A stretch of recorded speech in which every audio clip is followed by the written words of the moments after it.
Dan, virtually every major group, including the airlines, to which Erin just alluded, very optimistic things will pick up. And maybe in the case of the airlines, smarting a little when the CDC recommended that maybe not everyone jump in a plane right now and fly.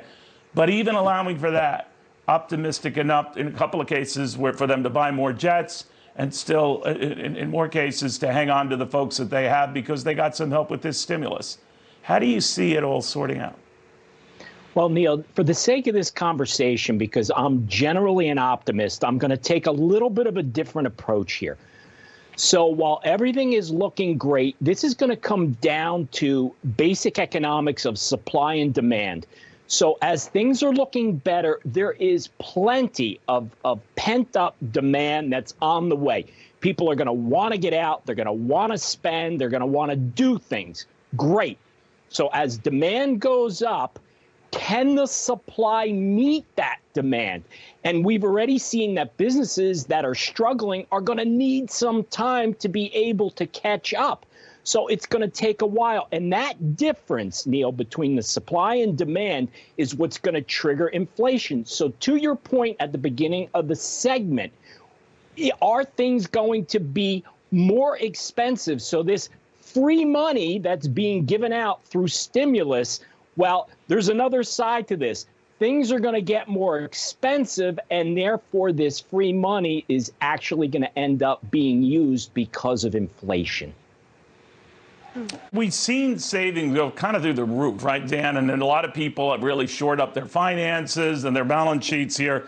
I'm just wondering, given this added cash, and we forget about things like the child tax credit and all that could raise this, depending on the number of kids, by thousands of dollars more. What do you think happens here?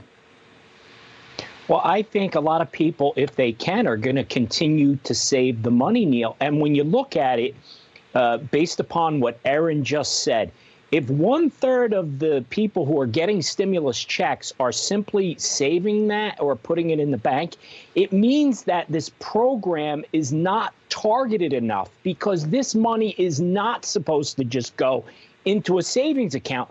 It's supposed to be used for the necessities, food, utilities, rent, those types of things. So I think what that information tells us is that it is not focused in enough on the people that really need it. So I believe if we were going to help people out, we probably should have given more, but have it more targeted as to who gets it.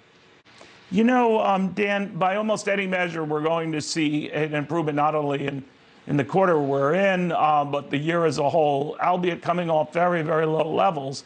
So it will be eye-popping regardless. Any indication that you have or you fear that it might not be as eye-popping? No, I think, Neil, that it is going to be eye-popping. I think once this economy can get back to normal, we're going to see really an explosion in the economy. And I think the markets are going to do very well. And I'm just going to put an asterisk on that, unless we go into a hyperinflationary period. And if we do, that means interest rates are going to rise. And I think that's going to have an impact on what happens on Wall Street.